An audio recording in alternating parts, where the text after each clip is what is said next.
Ezala feeling alieme malamone mama na. Ezala feeling alieme malamone mama na. Mbote na bampangi nyonso mei kama kulanda emission bwana na beto kamuma seka samugeza ndi muge bula masolo ti bampangi kimpangi ke foave bonto kinuku bete bampangi bete bula masolo na kikongo sana kopesa lukumu na bwana na beto bete bula masolo na kikongo sabet nyonso ke bana bandundu emission ke bula masolo ke kala bandundu petke yamba bubu samu na beno mosi mbuta na beto vraiment yake zitisa ndinga nandi mbuta muntu honorable Donald Sindani mbote nange mbote mingi mpani mwe pesa ki matondo mpila nge ndimande ngeta kuisaka na emission bwala na beto soke bula masolo ya bwala ngeke mosi ntumwa ya bana masimba nimo bika na mwe pesa nge lukumu mpila nge mezitisa ndinga nange makambuke mingi kuyula nge muzo vutukila ba keso mingi ya bantu kutinda ni emission ngoluta mais ko beti makamu mingi kamu vutukila otava mpasi Mbuta, montanga so mnenge va écrivain. La fois passée que sont mauvais, mais pour dire coup ça belle maçon. Yo kele ya masonga parce que yo usaba une émission en tête bet kumara juste yo représenta kamuno par rapport ya ba élément inange vandaka na yo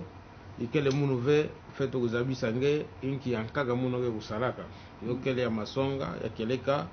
muno ke baga mwantangu mingi na kusonika mpi mikanda ngena mikanda ya ntete mukusalaka na domaine ya droit le droit congolais de la musique mu publiaka yo na ba édition universitaire africaine na université ya Kinshasa na 2010 ya zole mukele na mukanda mosi toujours na domaine ya droit le droit congolais de la propriété intellectuelle muku publiaka yo na édition le presse universitaire du Congo ina kele édition ya ntete ya lukumu na kati ya bwala na beto et ya tatu ikele pièce de théâtre muku publiaka yo na édition l'Harmattan à Paris ya ntete muku tuba kele droit congolais de la musique ya zole kele droit congolais de la propriété intellectuelle ya tatu kele pièce de théâtre Mbulu ou le calvaire de l'Afrique, sans compter quelques articles, naïna metala article, Mouvandaka Mukele, d'ailleurs jusque maintenant, parce que après mon un rédacteur en chef Yankaka ya revue à Barou ya Kinshasa Gombe, j'ai exercé pendant mon mandat, Nathan Mouvandaka membre conseil de l'ordre comme rédacteur en chef, il y a revue à Barou, Nakati ya revue, il y a quelques articles. Donc, il y a d'autres publications. Il y a mon numéro ça surtout tant qu'il y a confinement, mais peut cette occasion. Donc, Sonic Mingi, il y a mes basques en tête vert, puis la boutubila yo keleve,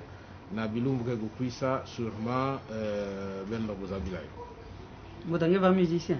Vous avez de l'eau yimba mingi ou n'engagez sonika na yaki la musique. Ve, ni musicien, ni kuyimba, mais muge monter culture. C'est comme ça que même naïna mekuta la ngamemona mesa la pièce de théâtre mais bon ntango muvandaka na ba humanité na collège de Kinyati beto ba mimpe vandaka ku former beto mingi na bima culture yo ina mutalaka muke monande musique na bwala beto kele parmi ba art ina kele ya buzabana mingi kana boke tuba zina beto boke tubaka mpiyo samu na ina mekuta la musique yo ina mono kumonaka nde bet fait tala na domaine ina inki intellectuel lunga ko apporter et ça na intellectuel bon ce mono mutu ya droit kutala est-ce que bansiku ke kuna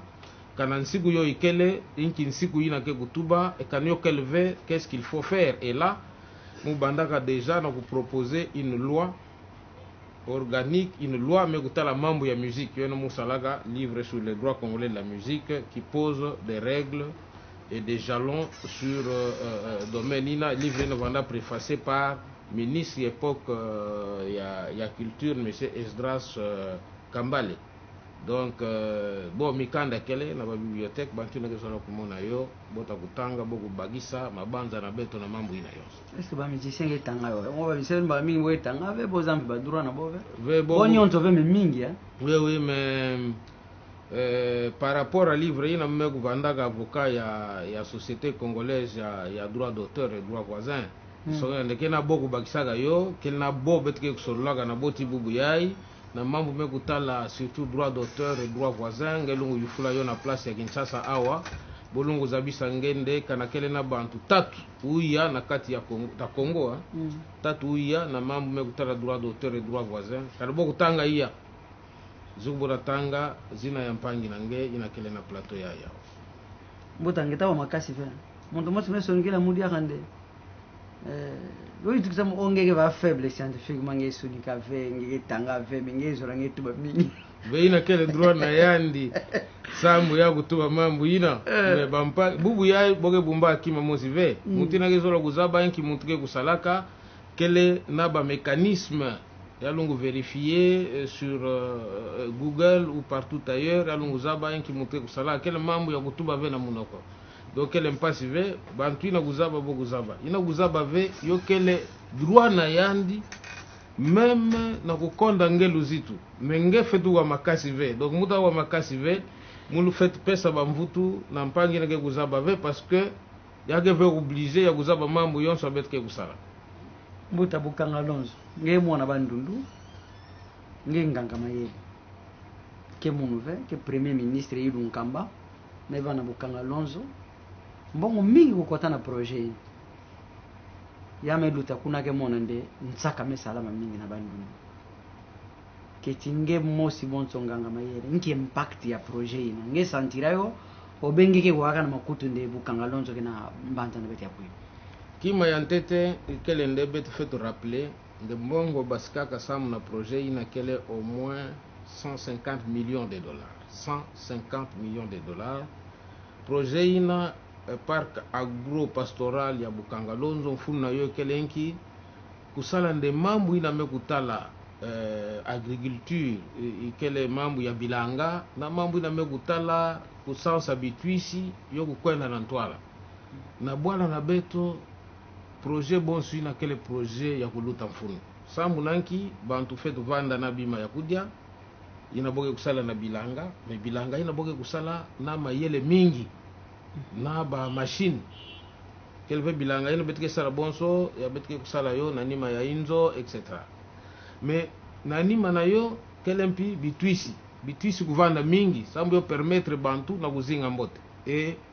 l'état gouvernement ume basa mbongo mingi samu na mambo ina mono me kutuba tout à l'heure au moins 150 millions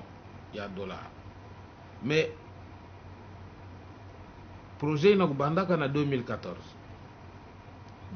betu fait vutuka ntete na mwa histoire sam na kuzaba inki mamambo kena kati déjà na 2017 société yina kuvandaka partenaire ya gouvernement parce que yovandaka na cadre ya contrat public privé société sud-africaine Africom déjà na 2017 c'est-à-dire mvula tatu kaka na nima yandi moske kuzaba samu na inki me yandi kudibendaka na mambo ina yandi katuka na Bukanga Lonzo Ntao yalme katuka na 2018 précisément na mois de juin ya saisir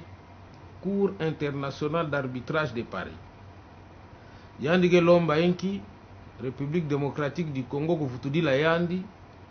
mbongo ba dépense yalme kusala na projet ina bonso mbongo presque 19 millions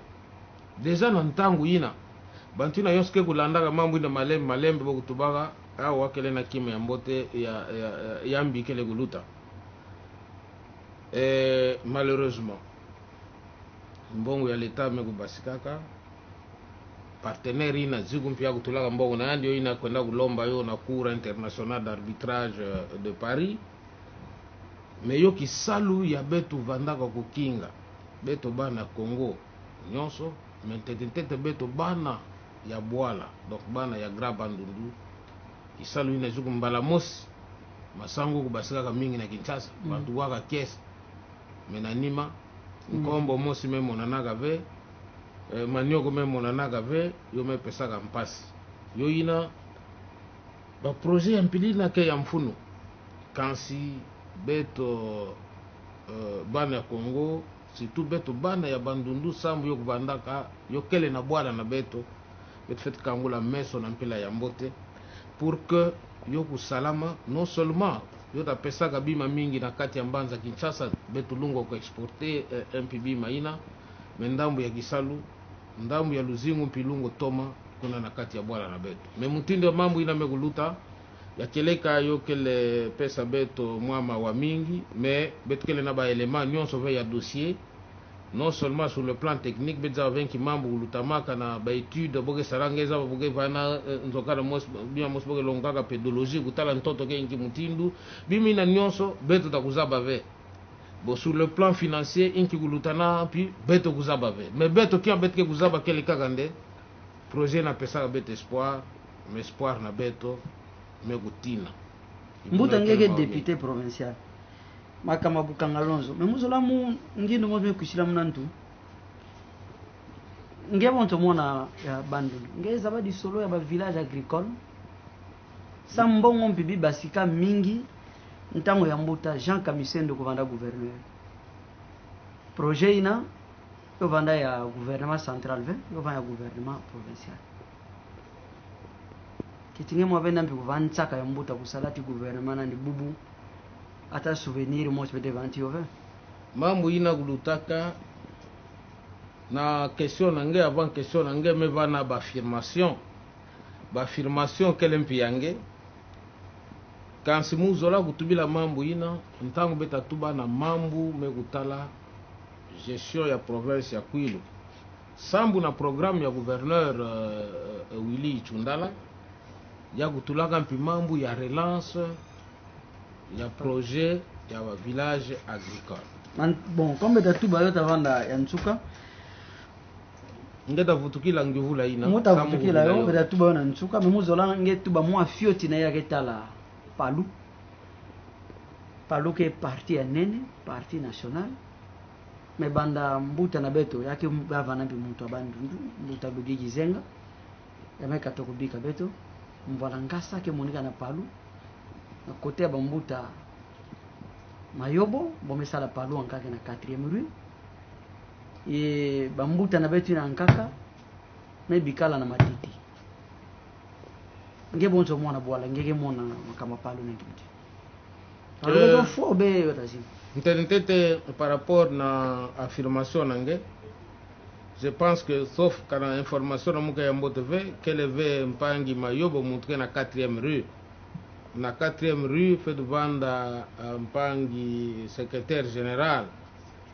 muntu imene bantu kele na 4e rue parce que kuna bome kutura bon secrétariat général kele mpangi Ngabu il semble que na ba information muke na yo mpangi Mayobo ikele plutôt na pont Matete na place bandaka secrétariat permanent donc yandige kuna mpangi Ngabu comme secrétaire général ya parti Palu kele na 4e rue mais ngeke tuba mambu ya Palu ngeke tuba banda ya mpangi Lugi Megufwa bebe fetu banda ntete na ntangu ya mbuta Antoine Gizenga fundi Megufwa ntangu ya Megufwa yandi di moins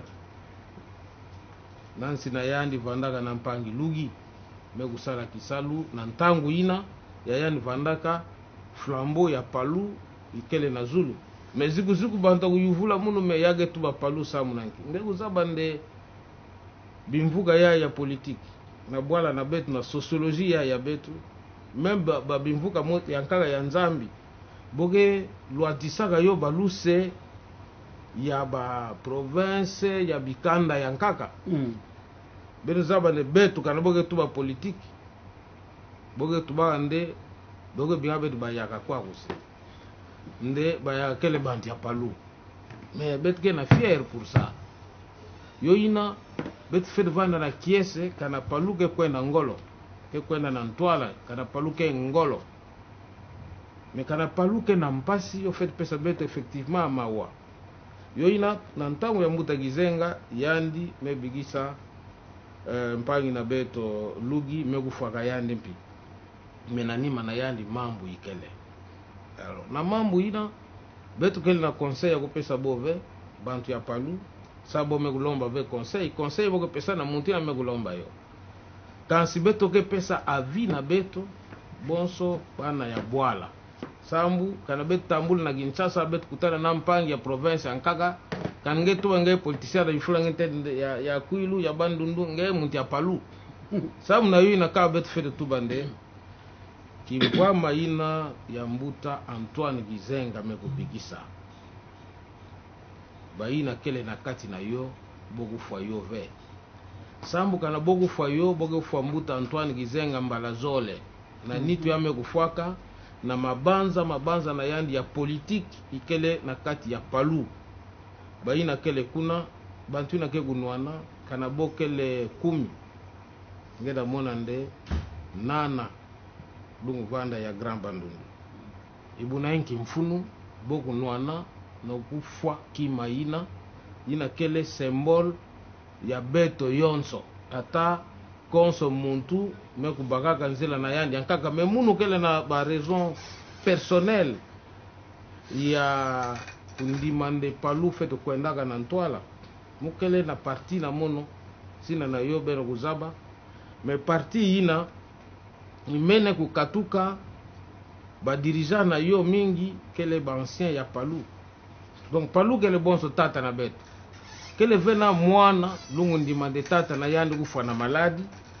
nkatu yandi kusala ataki mamosi donc palu ke na kubela palu ke ya kubela na bilumbu ya sa ngeme kutubila yo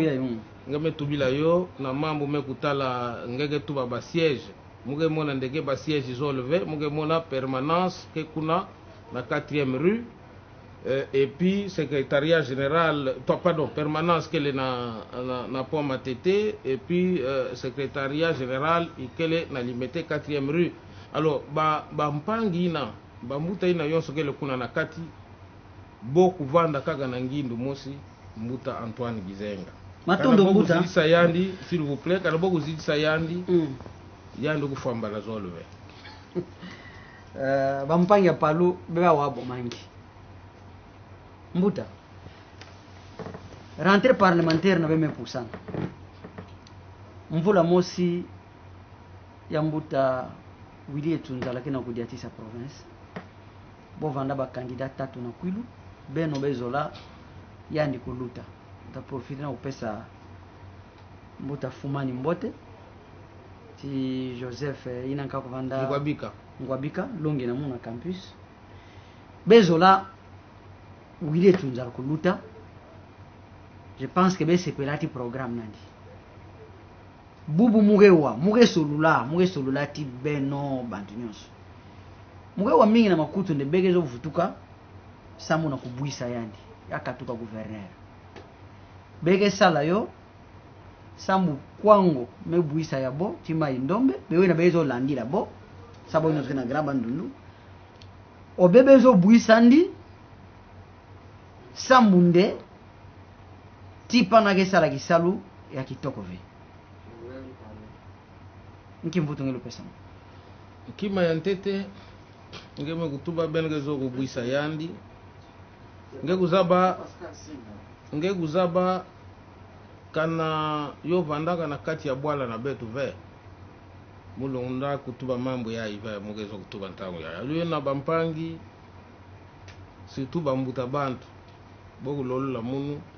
kana mulungu tuba mambo ya awa memuge tuba yo sambu betkele nange muge tuba ntete constat ngeme tuba mvula mosi kele presque mvula mosi et demi kima ntete muge retenir kanenge lomba programme ya gouverneur muke na yo nantu bonso zina nange mais kima muge retenir ntete bubu ya ba ministre provinciaux bome sala 12 mois ya impayement ba ministre ina ya gouverneur yan mosme ku nommer na arrêté na yani 12 mois d'impayement bampangi na nkaka yo soke kuna na nima ba ministre ba directeur ya cabinet ba conseiller na ba conseiller ya yandi mosi gouverneur 12 mois kele mbala ya ntete depuis 2006 na histoire ya beto kegu wakuna na mbanza na beto ou ba ministre sala 12 mois bome kuma ba mandian ngeme kuwa na ntango meko luta fioti bampangi ke kusala na cabinet ya gouverneur boku yiba bakiti sambu bokwenda kuteka bakiti boke tekila yo inki nzala mindele ke kutubaka ventre affamé na point d'oreille ata divumu ya ministre kanyoge nzala makutu tasala ve mbala ya ntete bete kumona mambo ina mumekuwa sa mukuvandaka ve na province avant yake mbana muna ntete ya kwenda kima ya zole discours ya gouvernement provincial betu nusala kima ve Kinshasa ke kutinda mbongo ve mena ntangu ya betu ke kuwa programi na kusalaka nde betu yonso kupesa maboko na mpangi na beto Willy Ichundala ya tubaka nde deuxième point nandi ya programme nandi ya vanda na 5 axes ikele betu bayo na français ku maximiser ba recette kusala nde mbongo ya leta na province okuma mingi sambu na kubaka en charge ba projet ya province mais bubu discours me ku changer discours me ku kuma mbongo keleve na province beto ufete kinga mbongo ya Kinshasa ke kuisaka veyo ina mpila kusala kima moskeleve ndambu ya eke kotawa ndambu ba député ke kubaka nyonso 40%. Beno, betu ba député. Betu ke ba 40%. Mungezolo futuka na kima ina parce que na 40% ya ba député. Mubaka kaka ba mwa ya ime kulutawa. Mwa ya ime kulutaka ba député kubaka 850 000 francs. Ina kuna boko bakaka 400 000 francs. Ina kunanga 300 000 francs. Donc mbongo ina fait de tunga province kele 300 000 francs, 400 000 francs, na 850 000 francs, il y a beaucoup de pesa ba député. Alors que na budget, il y a un gouvernement provincial qui a publié, na Konsongonda, province na beto, fait mobiliser au moins selon l'assignation, il y a un budget, 2 milliards 300 millions de francs. Mais tu penses que quoi? Yoge kotaka selon ba élément me baka bilumbu ya ina mpangi na bampangi ya direction générale ya recette ya Kwilu 250 millions de francs. Or kanabet ke kinga donc 2 milliards 300 millions bet kusala 250 millions de francs, donc bet ke presque na 11% ya ba assignation. Bon kanabet ke le na 11%. Kanabet ke le na 11% ya budget ya ba prévision disongi lande na masonga nyonso province kele kukave ku mobiliser ba recette. Alors kanabet ke ku mobiliser faiblement atabet tout ba pourcentage bet baka mumbandu ya pourcentage ya muntume kutuba 1 million de dollars nge kupesa yandi pourcentage ya 1%. 1% ya 1 million de dollars betkele na mbongo ya kufwana mais atabo kupesa nge 50% ya 100 dollars nge na 50 dollars. Donc problème betkele yo bubu ya ikele problème ya mobilisation ya recette ina kuvandaka deuxième axe na ina mekutala programme ya gouvernement provincial. Donc décision ke nebeko katulani décision ikele nde mpangi na beto ikele kukave na kusala kisalo ina samu nanki mais moi mon clinique ya Kikwiti ametunga gouverneur akame sala yove ki na kati ya bandundu banzira ke salama banjonkanda na bagata ke tunga kasambu be mwati mbongo bena ke sabisana yo be ko na décision de be katulani kima ya ntete kele ya impangi na mono na ina mekutala clinique ina nge kubinga clinique yo kele clinique ve yo kele inzo ya takuvanda clinique mukele munganga ve ngeta verifier na munganga clinique kele disongilila kimvuka ya inzo ya ba matériel na ya minganga ina meku salama ntete ikele kaka bâtiment. En français nous devrions dire le gouvernement provincial a construit un bâtiment qui va abriter la clinique universitaire. C'est à féliciter. Oui, ça c'est construire un bâtiment pour abriter clinique quelle kima ya ku féliciter. Ngeda yuvula yandi kana yani kubakaka ba félicitation na betove sambu na effort ina menge fait bagisa kana ke tuma ba recette kelve mais quoi ko bisalo ke salama be bikani tuma be ka munu masa kima ina sa mbongo na bege fioti 20 ans si bene bikala oui mu masa kima ina fioti nge mona mambo ya kliniki ina muna ba elema na munu yankaka munu kubagande par exemple honorable c'est à vérifier mais mu tuba yo sango me yufula yo honorable Kipulu Antoinette et lui à Masimanimba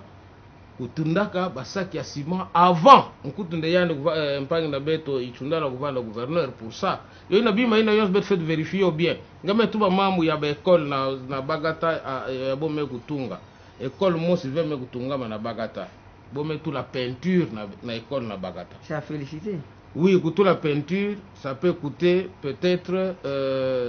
$500 que ya vous féliciter kana beti kutua ne beti na mbongo ve beta féliciter nde oui pour la peinture na école que l'équipe ya ngolo sambu na gouvernement provincial beta buisa ningi mambo ya banzila mambo ya banzila na kati ya province na kati ya ville ya Bandundu ngekele mpanzi ya nsangu ya ngolo yufula kana kena banzila ke gusalama kanyo ke gusalama ngeta binga muna ba image kana mun pimo kumona yo félicitations mais mun ke zolo kuzabisa nge kima mosi ngeko mona ntango betu bandaka na nzokanda ke bana premier na ba dernier kuyindula vende muntina me kubela na nzokanda yage zola kubela yame kubela samu na yandi yame kusuka pana betu fait zabande kena bantu me kusukaka na mpila na bo bonso nani bantu na kana muntu me kusuka bonso nani betu fait constater nde muntu me kusuka kele vende ya kele muntu antima yambi bon nani mesuka kansi na mpila na yandi yani me kusuka ka yandi pana yo ina beto fait constater nde muntu na me kusuka ou bien ya bandaka ndi pana betu vilanaka nzila yo ina bubu yae je pense que bet fait sala kingolongolo sambu bwala kubaka orientation ya mpa kana ve mbuta ntango ke ntango bantu mwe solati bantu zambi ni mwe yambange nani mesuka gouverneur mesuka ina hizo katulani gouverneur na beto yake na élément positif mos yake ve conflictuel monsieur Willy Tundala yake ve na conflit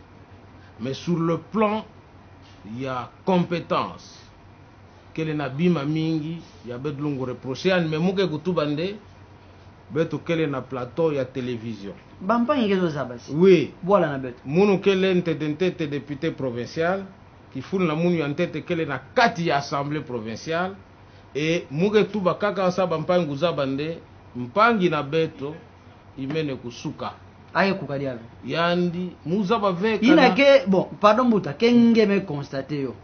kenge muntu obenge me solati bampangi na yanka ba député ke monda ke kukabe ve ina kele ina ya munu megu yindula me bet kele 48 mundo tatuba ve na place ya 48 ni ankaka ba 48 ni ankaka ntango beta vutuka kanange na occasion kubinga mosi kele awa na Kinshasa na vacances yai nge kubinga bo me kanave baine ankaka bangindu na bo ye mabanza na bo tazabana na ntangu ya beta kuvutuka kuna na kati ya mbanza Bandundu me ya mono ke kutuba yo kele kaka yina ya mono me kumona boye to ngeke tubati wili buna sange ke muntu ya Michel Balabala non munu kima ya tête mugele muntu ya FCC bonso Willy Tundala monsieur Balabala kele muntu ya FCC bonso Willy Tundala mebe yake mwanisani mingi bon muku zaba veka na boge kunwanaka me ngeda yufula yandi monsieur Willy Tundala kana megu yambaka ba député 5 na kati yanzo na yandi muna megu yambaka munu mengalo yaba me ngeke traitre ngeke so kufuani ve bo kana muge traitre ke kima ve yina ikele yanda kutuba mulungu fwa yandi ve me yari ke kuzawa ne mambo ya muge kutuba ngeke le tata bons na familia nge sala mvula mosi ya muvimba nge kudisa bana na ngeve bana takula ngeve boda kula ngeve me kansi bana tatuba nde papa na beto me kukuka ve ngeda mwana bokwena na ngwasi mbuta mozo yula ngengi vula peut-être ya bana nchuka ngeke solola mbote ti ministre ti président assemblée provinciale oui muke solola ni mbote nge kanga munoko ngeke zanda meteka balupangu ti mbuta balabala na yukwite ne boge yidika banzila ketingeke zo ngeta zo mpe occasion ya kuyula ndiyo ngeme zo occasion kuyula ndiyo ye mvutukina mbengeme zo occasion kuyula mbuta ya Masimanima Jean Kamisendo na mbongo mingi ya baka me ba village agricole monika peut-être ce qui s'appelle na question ntete na ina mekutala tata président ya assemblée provinciale mwe bingandi aye ndima ba bon ina peut-être akina numéro na ngeve muge solana yani mbote ntangu ya bome kusala mambo ina ya ngege kutuba yandi kele ministre mais président ya assemblée provinciale ke bonso ya ngege kutuba yandi ikele mpangi Willy Chundala bele tuba gouverneur buba ke gouverneur bele tuba ya gouvernement ministre affaires foncières ya ke mfumu na nge direct na assemblée provinciale ngeme yulani ngi mutindu boteka balupango na kikwiti bome diambongo bokabakaba nzilango bome salaba bome salave ti président ya parti nge acte mbuta Michel Ba oui nge uzaba mambo ina ntango mego yo antete muge candidat président ya assemblée mugu tubilaka yo pour dire que mambo ina kele mbote ve ngeme su kwa kapa mais kana mugu tuba yo comme député muge tuba yo na micro mais na ina mekutala par exemple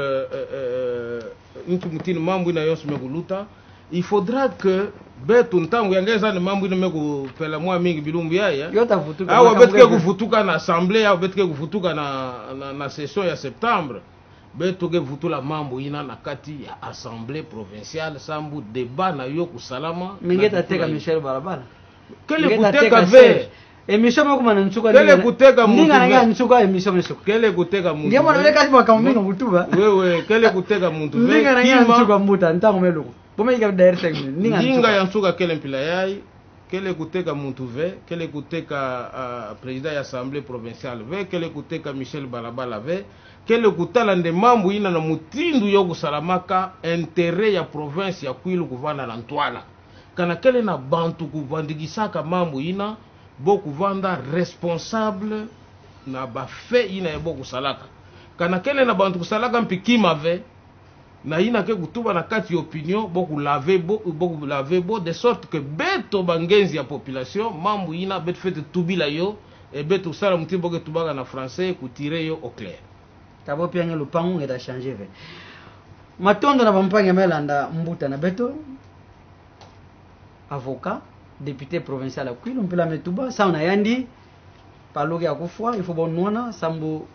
lukumu ya parti na uvutuka matondo mingi na Chan na Benjamin Luyeye na Fabrice Amesala na Berkota manzo na 24 rula na kielo munu yame vanda kusulula tibeno krizo ilapi ungaba emission bwala na beto ya kuisa jour ngeke sana bula tinge masolo ke ta bwala na beto bebi kala mbote bir kutana na kilumbu ya kuisa